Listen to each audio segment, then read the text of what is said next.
Speak to somebody with his ear to the ground and the crystal ball of aviation in South Africa, aviation expert Des Latham taking time to talk to us. Hello again, Des. Good to speak to you. So when we talk about this ship not making it in time because of rough seas, I wouldn't have thought that sea conditions would be a problem, because we've never had jet fuel problems before via ship. What's different this time? Well, morning, everyone. I know we have had problems on ships before, just sorry to contradict you, but, since we closed most of our refineries in South Africa, we import most of our fuels now as is. In other words, diesel and petrol and Jet A1. Jet A1 is like paraffin, similar to paraffin. So there's only one refinery left operating in South Africa, and that's Sasol, and it's limited in its capacity. The other large refineries, the two others based in Durban, have shut down, and then Glencore, which owns another refinery in Cape Town near in Milnerton, won't tell us what it wants to do with it. So we are in a spot of bother when it comes to our fuel security for national security interests. Let's just put that on the record. So what's happened is supply chain issues around the world have caused problems for carriers. So we're not alone with this. There's a shortage. And in fact, the African Airlines Association is talking about it right now to try and improve the security of fuel in Africa and for African airlines. There's also a bit of a myth that government controls the fuel to airlines. That's not true. Airlines buy their own fuel. Government just supplies the pipeline, and the airlines kind of rent, and then they have quotas. And then they divvy up the fuel amongst themselves. So if the airlines get it wrong when it comes to purchasing fuel going forward, this can lead to a limitation on the amount of fuel available. But I'm afraid to say that there is a growing sign of national security interest for us that I think is a gap here. And as you point out, the ship has been affected by heavy weather. And it won't be the last time either. I must also say that. Unpack that national security for me. I know you touched on it very briefly, and then we started talking about the pipelines. Let's take a moment. Let's unpack that, if you don't mind. What do you mean? Well, one of the crucial things at the moment is that refineries that produce around 100,000 barrels, such as Natref's refinery down in Durban, are no longer viable. They just don't make enough money. So what happens is we import petrol and, 95 and 93 and all these other products. We don't produce it anymore in South Africa, and except for a very little small amount.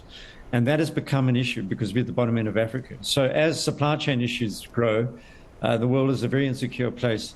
We can't secure our own fuel supplies locally in the levels that we need. So, it's been put on record. What I'm saying to you is not anything new. It's just that when we run into a limitation or shortage, as you put it, of Jet A1, then there's a knock-on effect, because these fuels are purchased and traded months in advance. And we can't then quickly gear up our own refinery to produce more. We've got to wait for another ship to dock. And of course, with supply chain pressures around the world and being so far away from most of the refineries in Europe and Middle East and so on, you can see what I'm saying here. We kind of lost to chew on the bone. Yeah, well, it was right down at the far end of the African continent as well. Just geographically, it's a bit of an issue for us as well. So when we hear, Des, aircraft having to refuel elsewhere, are we talking about other local South African airports? Because I imagine that knock-on effect you're talking about is going to start affecting our other local airports. Or are they having to refuel on their way outside of our borders? How does that actually work logistically? Yeah, that's a good question. I mean, when we had fuel problems at our Tambo, what happened is many of the aircraft flew to Durban, which is less than an hour flight away, and then fuel up there for big flights out to the Middle East. And then some had to change schedules and refuel in Windhoek, for example. So that's what's happened initially, is that local airlines are just stocking up. It's not financially viable to keep flying with a full airplane. What they do is they work out the passenger weights and the mass and balance and so on, and then fly with the amount of fuel that's required plus reserve by law, and that's safe. And then each airline has its own what's called standard operating procedure, where they build in, they buffer the amount of time that the plane can fly to make it safe, just in case there's a thunderstorm and you have to go to Bloemfontein and so on. So with that said, the flights are refueling locally. One or two over the past year have had to fly. Lufthansa, for example, had to refuel in Windhoek earlier this year with our Tambo issues.